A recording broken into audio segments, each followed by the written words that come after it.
Okay, so let's continue with our discussion now of trigonometry. So we went over what trigonometry is, the unit circle, sine, cosine, tangent. Um, Here we need to talk about finding values of trigonometric functions. So we need to start with special angles, and you'll see several special angles in your book. These are angles which are values of sine, cosine, tangent, cosecant, secant, and cotangent, which you will have to commit to memory. To do that. Okay.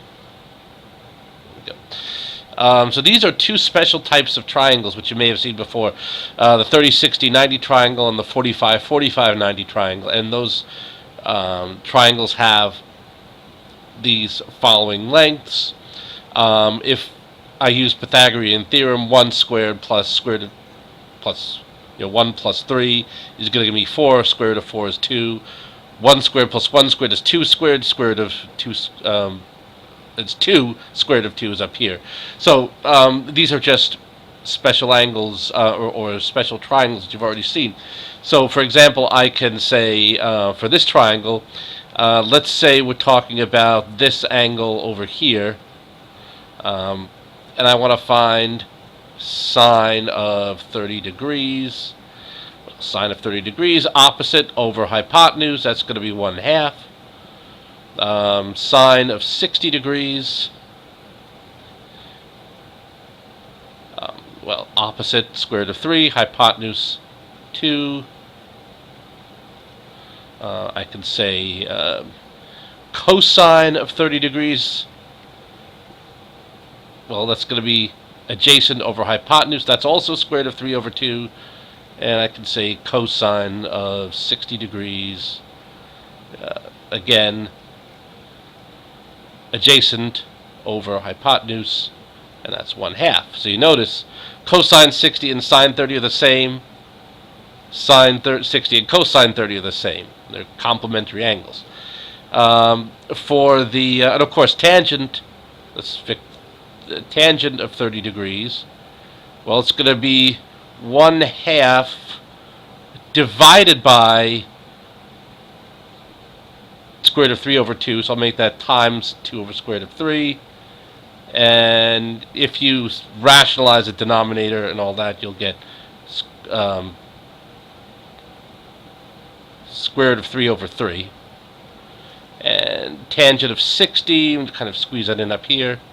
Tangent of 60 degrees, again, sine of 60 divided by cosine of 60, so you get square root of 3 over 2 divided by 1/2, which is times 2 over 1, which is square root of 3. So there's your special angles for 30, 60, 90. You can do the same thing for 45-degree angle. The sine of 45 degrees is going to be 1 over square root of 2, or square root of 2 over 2, which is the same thing as cosine 45 degrees, and therefore therefore a tangent of 45 degrees, since these are the same, is going to be 1. So I went through this a little quickly, but you can get this just by applying the rules of here we go, of Toa to these angles. So let's take a look at another look at the unit circle and give you some other explanation. So what we have here is a full unit circle. Instead of showing you first quadrant, we're showing you all 4 quadrants, but let's focus in on this first quadrant right now. So these are points, 1, 0 and 0, 1 are points on this circle. These all satisfy, remember the unit circle equation, x squared plus y squared equals 1. They all satisfy this equation. If I take, for example, square root of 3, I can't do this over here. I can't in this case. So square root of 3/2. If I take this and square it, I get 3/4. If I take this 1/2 and square it, I get 1/4, and that equals 1. So this all meets our Pythagorean identity, this plus. Sorry, I don't have much room to write on here, so I need to erase this. Okay, anyway. Okay, and also notice, when I was talking about earlier, let me shut the pen off so I don't accidentally draw on this one. Let's take 30 degrees, which is pi over 6 in radians, and you ought to get used to the radians here. And I have a point, square root of 3/2, 1/2. So this is a point on the unit circle. We see that, we saw a moment ago that if I take this as x and this is my y, x squared, take this squared and take this squared, I add them up, I get 1. So this is a point on the unit circle. We also noticed that sine of pi over 6 is what? Well, it's 1/2. Remember we talked about y equals the sine of theta? X equals the cosine of theta, and cosine of 30 degrees is cosine of pi over 6 radians is square root of 3 over 2. So this all fits. You can see why we use the unit circle. You can see why we use radians. What if I take all the radians? This is pi over 6 radians, pi over 4, pi over 3. This is pi over 2 radians. I go all the way around the circle, and I get the total number of radians is 2 pi, which also happens to be the circumference of the circle. So, that works out very nicely. 2 pi times the radius, and the radius, of course, is 1. So that's why we use radians. That makes it very convenient to work with these. And so you can see some of the other special angles here. Pi over 4, pi over 3, which is 60 degrees. For 90, sine of 90 is going to be 1. Why is sine of 90 degrees 1? Because the y value on this unit circle is 1. The cosine of 90 degrees is 0. And that's because x is 0 at this point. So see, it all fits. One more thing we have to learn before we can take. Eventually, what you're going to be able to do is find any of these sine and cosine values anywhere across the circle. So I might give you a question of find the sine of 7 pi over 6, and you're going to have to figure out that's negative 1/2. You will have to memorize this first quadrant. And there's kind of an easy mnemonic to use for that, a way to kind of memorize this easier. And I'll go into that in just a couple of minutes. But what you're going to have to know is this first quadrant. And what you also have to know is which values, sine, cosine, and tangent, which values are positive in which quadrant. So there's another mnemonic you can use for this. All students take calculus. Put that in mind. All students take calculus. So let's see.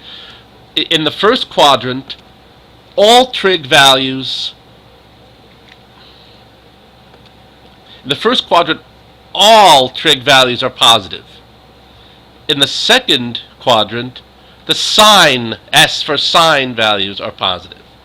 In the third quadrant, all tangent values are positive. In the fourth quadrant, the tangent values are positive. And in the fourth quadrant, the cosine values are positive. That's one mnemonic. Here's the other way you can look at it.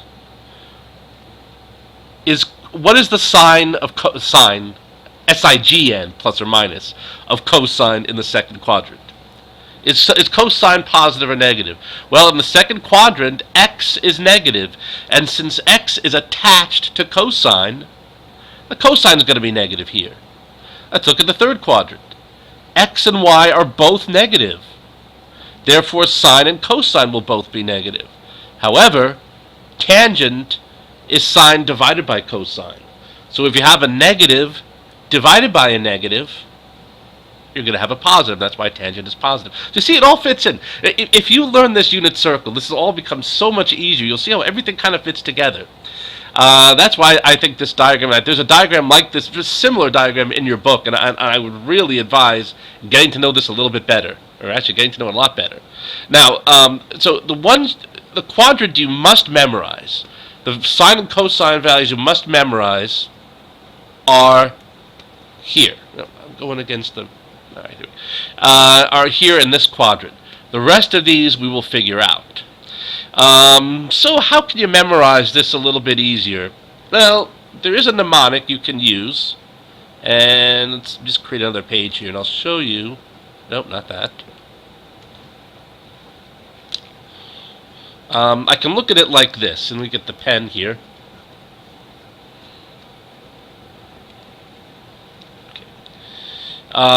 So what I'm going to do is this. I'm going to make a table here. This is a mnemonic you can use to memorize the special angle values. I think this works out very nicely. And I'm going to draw all these special angles. 0, pi over 6, pi over 4, pi over 3, and pi over 2. Got to get used to radians. But this is 30 degrees, 45 degrees, 60 degrees, 90 degrees. Okay, and what I'm going to do is this.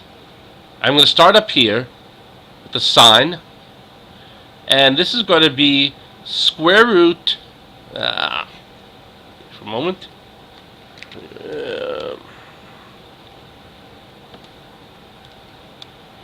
let's try this again. Okay. This is going to be square root of 0 over 2. I'll go down here. This is going to be square root of 1 over 2, which of course is 1/2, and this is 0. So that's easy. Pi over 4. This is going to be square root of 2 over 2. This is going to be square root of 3 over 2. And down here we have square root of 4 over 2, which is going to be 2 over 2, which is going to be 1. Square root of 0 over 2, that's not a negative sign. I don't know how this... let me see if I can erase this. Not that it matters. Negative 0 is 0, but that's not a negative sign. That was there by accident. Okay. Square root of 0 over 2, square root of 1 over 2, square root of 2 over 2, square root of 3 over 2, square root of 4 over 2. And for cosine, you just do the opposite. Square root of 0 over 2, square root of 1 over 2, square root of 2 over 2, square root of 3 over 2, I apologize for the handwriting, and square root of 4 over 2. And so this will give you a nice chart by which you can get these special angles. So handwriting aside, I think this is a useful chart to get to know. So that's a mnemonic you can use to memorize those values. And once you have those values, I see we're starting to run low on time here. Once you have those values, that will give you all of these. Now, of course, the next question is, how can we get these values